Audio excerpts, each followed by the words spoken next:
প্রিয় ক্লাস 11 অর্থাৎ একাদশ শ্রেণীর ছাত্রছাত্রীরা, তোমরা যারা 2026 সালে প্রথম সেমিস্টারের ভূগোল বা জিওগ্রাফি পরীক্ষায় অনেক ভালো রেজাল্ট করতে চাও, তোমরা ভিডিওটি একদম কেটে কেটে না দেখে শেষ পর্যন্ত দেখতে থাকো।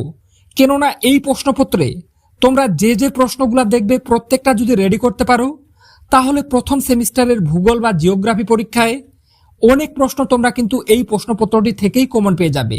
তাই বারবার বলছি, তোমরা যারা প্রথম সেমিস্টারের ভূগোল পরীক্ষায় অনেক ভালো রেজাল্ট করতে চাও, তোমরা ভিডিওটি একদম কেটে কেটে না দেখে শেষ পর্যন্ত দেখতে থাকো। তো চলো দেখে নেওয়া যাক প্রশ্নপত্রে কি বলা হয়েছে। দেখে নাও, সঠিক উত্তরটি নির্বাচন করো। অর্থাৎ ভূগোল প্রশ্নপত্রে তোমাদের 35টি এমসিকিউ প্রশ্নের উত্তর করতে হবে। প্রত্যেকটি প্রশ্নের মান 1 করে 35 নম্বর। তো দেখে নেব একের দাগে কি আছে। কোন গ্রিক পণ্ডিত জিওগ্রাফি শব্দটি সর্বপ্রথম ব্যবহার করেন? তো উত্তর হয়ে যাবে গ এর দাগের অপশনটি, অর্থাৎ এরাটোস্থেনিস। এরপর দেখে নেব 2 এর দাগে পৃথিবীর মানচিত্র প্রথম অঙ্কন করেন ড্যাশ। উত্তর হয়ে যাবে ঘ এর দাগের অপশনটি, অর্থাৎ এনাক্সিমেন্ডার। এরপরে দেখে নেব 3 এর দাগে কি আছে। বর্তমানে পৃথিবীর উৎপত্তি সংক্রান্ত সর্বাধিক গুরুত্বপূর্ণ তত্ত্বটি হল। উত্তর হয়ে যাবে গ এর দাগের অপশনটি, অর্থাৎ মহাবিস্ফোরণ তত্ত্ব। এরপরে 4 এর দাগে বিগ ব্যাং তত্ত্বের প্রবক্তা হলেন ড্যাশ। উত্তর হয়ে যাবে খ এর দাগের অপশনটি, অর্থাৎ এ হাবল। এরপরে দেখে নেব 5 এর দাগে কি আছে। গুরুমণ্ডল ও কেন্দ্রমণ্ডলের মধ্যবর্তী সীমানাকে বলে। উত্তর হয়ে যাবে ঘ এর দাগের অপশনটি, অর্থাৎ গুটেনবার্গ বিযুক্তি। এরপরে 6 এর দাগে কেন্দ্রমণ্ডলের মূল উপাদান হলো। তো এক্ষেত্রে উত্তর ঘ এর দাগের অপশনটি, অর্থাৎ নিকেল ও লোহা। এরপরে 7 এর দাগে দাক্ষিণাত্য মালভূমি কি ধরনের অগ্নুদ্গমের ফলে সৃষ্ট? উত্তর হয়ে যাবে গ এর দাগের অপশনটি, অর্থাৎ বিদার। এরপরে 8 মেঘমা শিলাস্তরের সমান্তরাল ফাটলের মধ্যে জমাট বাঁধলে তাকে বলে। উত্তর হয়ে যাবে ক এর দাগের অপশনটি, অর্থাৎ সিল। এরপরে দেখে নেব 9 এর দাগে ভূমিকম্পনের মাত্রা সর্বাধিক অনুভূত হয়। উত্তর হয়ে যাবে গ এর দাগের অপশনটি, অর্থাৎ উপকেন্দ্রে। এরপরে দেখে নেব 10 এর দাগে ভূমিকম্পের কোন তরঙ্গকে দেহ তরঙ্গ বলে? উত্তর হয়ে যাবে ঘ এর দাগের অপশনটি, অর্থাৎ পি ও এস তরঙ্গকে। এরপর দেখে নেব 11 এর দাগে পৃথিবীর মধ্যে সর্বাপেক্ষা অধিক ভূমিকম্প প্রবণ দেশ হলো। উত্তর হয়ে যাবে গ এর দাগের অপশনটি, অর্থাৎ জাপান। এরপরে দেখে নেব 12 এর দাগের প্রশ্নগুলি। কিন্তু তার আগে তোমাদেরকে বলে রাখতে চাই, তোমরা যারা প্রথম সেমিস্টারের ভূগোল বা জিওগ্রাফি পরীক্ষায় অনেক ভালো রেজাল্ট করতে চাও, তোমাদের জন্য ভূগোল বিষয়ের থেকে সম্পূর্ণ সিলেবাসের মাত্র 200টার মতো এমসিকিউ প্রশ্ন তোমাদের সামনে তুলে ধরব। আগামীকাল বা পরশুদিন ভূগোল বিষয় থেকে প্রায় 200টারও বেশি এমসিকিউ প্রশ্ন তোমাদের সামনে তুলে ধরব। সেই 200টা এমসিকিউ প্রশ্ন তোমরা যদি ভালোভাবে রেডি করে প্রথম সেমিস্টারের ভূগোল পরীক্ষা দিতে যাও, বেশিরভাগ প্রশ্ন সেখান থেকেই কমন পেয়ে যাবে। তাই বন্ধুরা, তোমরা যারা সারা বছর কোনো কারণে টিউশন পড়োনি আর শেষ মুহূর্তে প্রথম সেমিস্টারের ভূগোল পরীক্ষায় মাত্র 200টার বেশি প্রশ্ন পড়ে ভালো রেজাল্ট করতে চাও, তারা অবশ্যই এই রিয়াজ টিউটোরিয়াল চ্যানেলটি সাবস্ক্রাইব করে পাশে থাকা বেল আইকনটি প্রেস করে রাখো।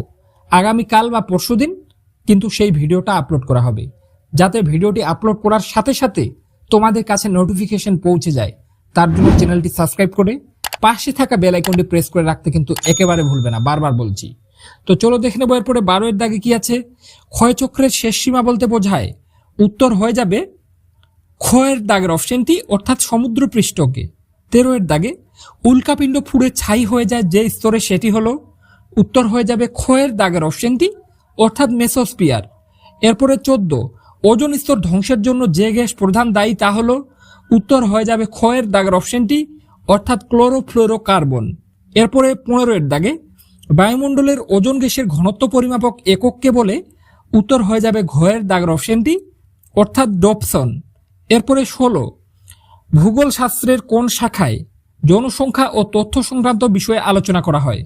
উত্তর হয়ে যাবে ঘ এর দাগের অপশনটি, অর্থাৎ জনসংখ্যা ও ভূগোল। এরপরে 17 এর দাগে আঞ্চলিক ভূগোলের স্রষ্টা বলা হয় ড্যাশকে।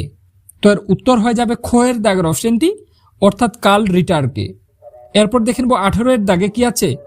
সেবা ক্ষেত্রের কার্যক্রমে নিযুক্ত কর্মীদের বলা হয়। তো এক্ষেত্রে উত্তর ঘ এর দাগের অপশনটি, অর্থাৎ গোলাপি পোশাকের কর্মীকে।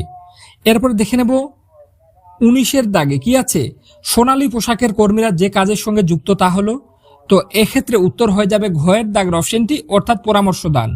20-এর দাগে পেশাদার পরামর্শদান ও অর্থনৈতিক ক্রিয়াকলাপের উদাহরণ তা হলো, তো এক্ষেত্রে উত্তর হয়ে যাবে গয়ের দাগের অপশনটি অর্থাৎ কুইনারি ক্রিয়াকলাপ। এরপরে 21, গোলাপি পোশাক পরিহিত কর্মীরা দেশ ও স্তরের অর্থনৈতিক কাজের সঙ্গে জড়িত, তো উত্তর হয়ে যাবে কোয়ের দাগের অপশনটি অর্থাৎ তৃতীয় স্তরের অর্থনৈতিক কাজের সঙ্গে জড়িত। এরপরে 22-এর দাগে উৎপাদিত ফসলের যখন সবটাই ভোগ করা হয় তখন তাকে বলা হয়, উত্তর কোয়ের দাগের অপশনটি অর্থাৎ জীবিকা সত্তাভিত্তিক কৃষি। এরপরে 23-এর দাগে যে কৃষি ব্যবস্থায় নিকটবর্তী শহরে বিক্রির উদ্দেশ্যে ফুল ফল শাকসবজি চাষ করা হয় তাকে বলে, উত্তর হয়ে যাবে কোয়ের দাগের অপশনটি অর্থাৎ উদ্যান কৃষি। 24, বাণিজ্যিক ফুলের চাষকে বলা হয়, তো এক্ষেত্রে উত্তর ঘয়ের দাগের অপশনটি অর্থাৎ ফ্লোরিকালচার। এরপর 25, সারা বছর পাওয়া যায় এরূপ ফলের চাষকে বলা হয়, উত্তর হয়ে যাবে কোয়ের দাগের অপশনটি অর্থাৎ পোমাম কালচার। এরপরে দেখে নেব 26-এর দাগের প্রশ্নটি। তার আগে আবারও বলে রাখছি, তোমরা যারা প্রথম সেমিস্টারের ভূগোল বা জিওগ্রাফি পরীক্ষায় মাত্র 200টি এমসিকিউ প্রশ্ন পড়ে অনেক ভালো রেজাল্ট করতে চাও, তারা অবশ্যই কিন্তু চ্যানেলটি সাবস্ক্রাইব করে রাখো, কেননা আগামী 2-1 দিনের মধ্যে তোমাদের সম্পূর্ণ ভূগোলের সিলেবাস থেকে মাত্র 200টার মতো এমসিকিউ প্রশ্ন তোমাদের সামনে তুলে ধরবো। আগামী 2-1 দিনের মধ্যে সেই ভিডিওটি কিন্তু এই চ্যানেলে আসবে। সেই ভিডিওটা সবার আগে যাতে তোমার কাছে পৌঁছে যায় আপলোড করার সাথে সাথে, তার জন্য অবশ্যই চ্যানেলটি সাবস্ক্রাইব করে পাশে থাকা বেল আইকনটি প্রেস করে রাখো। চলো দেখে নেব 26-এর দাগে কি আছে, বাণিজ্যিকভাবে শাকসবজির চাষকে বলে, তো এক্ষেত্রে উত্তর হয়ে যাবে গোয়ের দাগের অপশনটি অর্থাৎ ওলেরিকালচার। এরপরে দেখে নেব কি আছে 27-এর দাগে, দেশকে পৃথিবীর কফি পাত্র বলা হয়, তো এর উত্তর হয়ে যাবে কোয়ের দাগের অপশনটি অর্থাৎ ব্রাজিলকে পৃথিবীর কফি পাত্র বলা হয়। এরপরে 28, ভারতের দক্ষিণতম বিন্দুটি হলো, উত্তর হয়ে যাবে কোয়ের দাগের অপশনটি অর্থাৎ ইন্দিরা পয়েন্ট। এরপরে 28-এর দাগে ভুল করে 28-এর দাগের প্রশ্নটা দুবার হয়ে গেছে, দেখে নাও, নিম্নলিখিত কোন রাজ্য ভেঙে তেলেঙ্গানা রাজ্যের সৃষ্টি হয়, উত্তর হয়ে যাবে ক্ষয়ের দাগের অপশনটি অর্থাৎ অন্ধ্রপ্রদেশ। এরপরে 29, ভারতে অবস্থিত হিমালয়ের উচ্চতম শৃঙ্গ, উত্তর হয়ে যাবে ঘয়ের দাগের অপশনটি কাঞ্চনজঙ্ঘা। 30-এর দাগে দক্ষিণ ভারত তথা দাক্ষিণাত্য মালভূমির সর্বোচ্চ শৃঙ্গ হলো ড্যাশ, তো উত্তর হয়ে যাবে কোয়ের দাগের অপশনটি অর্থাৎ আনাইমুদি। এরপরে 31-এর দাগে ভারতের বৃহত্তম উপহ্রদটি হলো, উত্তর হয়ে যাবে কোয়ের দাগের অপশনটি অর্থাৎ চিল্কা। এরপরে দেখে নেব 32-এর দাগে নর্মদা নদীতে সৃষ্ট জলপ্রপাতটি হলো, উত্তর হয়ে যাবে নর্মদা নদীতে সৃষ্ট জলপ্রপাতটি হলো, উত্তর হয়ে যাবে গোয়ের দাগের অপশনটি অর্থাৎ ধুয়াধার। এরপর 33-এর দাগে কেরালা ও মালাবার উপকূলের উপহ্রদগুলিকে স্থানীয় ভাষায় কি বলে, তো উত্তর হয়ে যাবে গোয়ের দাগের অপশনটি অর্থাৎ কোয়াল। এরপরে 34-এর দাগে দেশ নদীকে দক্ষিণ ভারতের গঙ্গা বলা হয়, তো এর উত্তর হয়ে যাবে গোয়ের দাগের অপশনটি অর্থাৎ পেন্নারু নদীকে। এরপরে 35-এর দাগে ভারতের বৃহত্তম বহুমুখী নদী পরিকল্পনাটি হলো, উত্তর হয়ে যাবে গোয়ের দাগের অপশনটি অর্থাৎ ভাকরা নাঙ্গাল প্রকল্প। তো বন্ধুরা, আজকের ভিডিওটিতে যে 35টা এমসিকিউ প্রশ্ন দেখলে প্রত্যেকটা গুরুত্বপূর্ণ, এখান থেকে তোমরা কিন্তু অনেক কমন পেয়ে যাবে। কিন্তু তোমরা যারা মাত্র 200টা প্রশ্ন পড়ে প্রথম সেমিস্টারের ভূগোল পরীক্ষায় ভালো রেজাল্ট করতে চাও, তোমাদের বারবার বলছি আগামী 2-1 দিনের মধ্যে কিন্তু তোমাদের সম্পূর্ণ ভূগোল সিলেবাস থেকে 200টা এমসিকিউ প্রশ্ন চ্যানেলে নিয়ে আসবো।